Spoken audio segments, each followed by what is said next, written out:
I'm Barry Levy, City of Wichita Falls Public Information Officer, and I wanted to let you know that during the next several weeks, city employees will be performing a sign sweep throughout the area.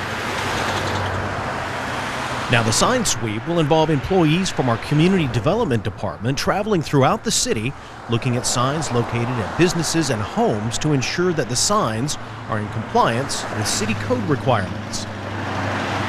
The goal of the sweep is to ensure that there's no sign clutter or eyesores bringing down the attractiveness of our city. Here with more about the sweep and code requirements is City Planner Marty Odom. There will be several divisions within the Community Development Department that will be going out and looking for signs, illegal signs, signs within the right-of-way. Basically, we're just wanting to address the issue of visual clutter within the city by strictly enforcing the sign ordinance. Are most people familiar with the sign ordinance? Or is that also some emphasis you're going to be getting out, a better understanding? I would say that most people are not familiar with the sign ordinance.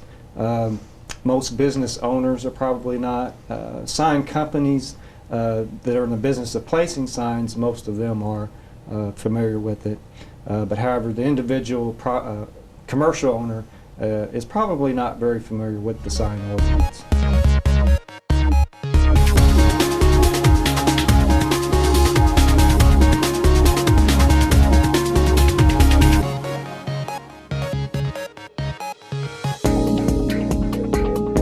Basically, what are you going to be doing during the sign sweep?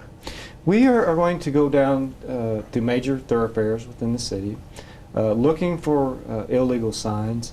That would be general commercial signs, real estate signs, all kinds of signs that end up in the right-of-way, off-premise signs, that sort of thing.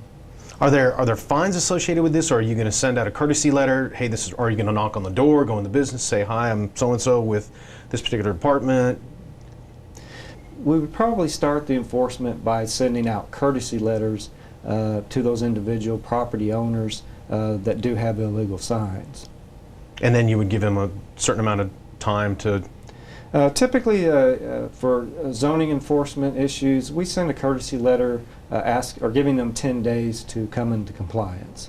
Very good. And if they don't come into compliance, what happens next? Like any zoning issue, if they do not come into compliance within 10 days, they are subject to a citation. You're not targeting people or businesses or particular areas of the city. You want the city to look nice. Basically, isn't that it? That's correct. It's really an aesthetic issue and the overall look and appeal of the city. And I think the less visual clutter that you have, the more aesthetically pleasing city that you will have. Excellent. You've got some examples of what is right and what is wrong, so why don't we take a look and you can talk us through it. Sure, let's take a look at some examples. This is a typical sign that we do see out there a lot. And one of the problems with this particular sign is it does appear to be within the street right-of-way. And the way we can tell that is the property line typically is about 1 foot off the sidewalk towards the business. And as you see, this particular sign is on, in this case, is on the left side of the sidewalk, which it tells me that it is within the public right-of-way. Another clue we have is we do see some utility poles here, and typically those are within the public right-of-way. Signs are not permitted within the public right-of-way, and they are subject to removal. And that's for safety purposes, isn't it? And sure. Safety purposes as well, like I said, visual clutter.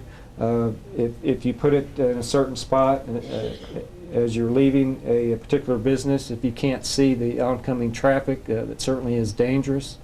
Also, you'll notice that this sign is just sitting there. It's not tied down in any manner. There tends to be a problem when we have high winds, as we do in this area of the country. And when you do, these types of signs tend to end up all over the place. Wow. And it's not just businesses. This is homeowners? That's true. Property owners? That's true, yes. Okay. What else do you have on there? Okay, let me get into... Let's take a look at this one. This particular sign is what we consider a general business sign. And again, going back to determining where that right-of-way or property line is, signs of this size really need to be set back from the property line at least 10 feet. And looking at this, your property line is probably about this location. So you're really looking at this sign being maybe 2 to 3 feet from the property line. And again, these types of signs really can create a traffic hazard. Now we have shots of you where you actually measured it, and it's at least 2 feet over what would even be acceptable on the setback, isn't it? Right. Yeah, we did take a measurement out there, and again, here we have our utility pole, which tells me that this is in the right-of-way. So our property line is probably somewhere around here. So again, measuring that, you're looking at maybe 1 to 2 feet. And again, this type of sign really needs to be set back at least 10 feet. It also needs a permit from the building inspections department.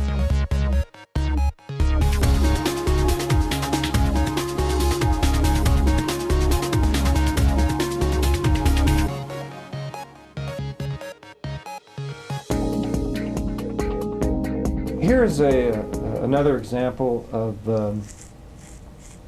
a problem with having 2 signs or more than 1 sign, business sign, within the front 25-foot setback. This, and just estimating visually by looking at this, this sign here is probably maybe 5 to 6 feet from the property line, and then our 25-foot setback is probably going to be around this area. So that really puts 2 signs within that 25-foot setback. So to be legal, one of the signs would need to be removed, or this sign here could be moved back behind the 25. Now, back behind the 25-foot setback, you can have any amount of signs, but they must be permitted and tied down and that sort of thing. All right, what else can we look at to give folks a good idea of what they should and shouldn't be doing? Here's a good example. We have 2 signs, one that is in compliance and then one that is not. And we're looking at homeowners. This is a neighborhood. This is in a residential area. We do have this real estate sign. Again, estimating our property line is going to be about 1 foot off the sidewalk, which would be about here. To the right of that line is going to be private property, and to the left of that line is going to be public right-of-way. So this sign appears to be about 1 foot off the sidewalk. It appears to be in compliance. However, when we look further down the street, here we have another real estate sign, and as you notice, it is on the other side of the sidewalk. Again, that property line being over here, that tells me that we are within the public right-of-way, and we should not have any signs within the public right-of-way. Okay, also while we were out and about taking these photos, we ran into some sign maintenance issues, which I know nobody likes those. They're an eyesore, and I'm sure to you, you don't like seeing them at all either. Right, right. And yeah, in this particular example, here we have a sign where the face of the sign has been removed, has not been replaced. And there is a sign maintenance provision within the sign ordinance. It does require those to be maintained, to be in proper condition, to be painted. And the sign sweep's goal, the bottom line goal is what? The bottom line goal is to get the city looking better. It's really an aesthetics issue, and we do want to remove all that visual clutter that we have out there, and also, traffic safety.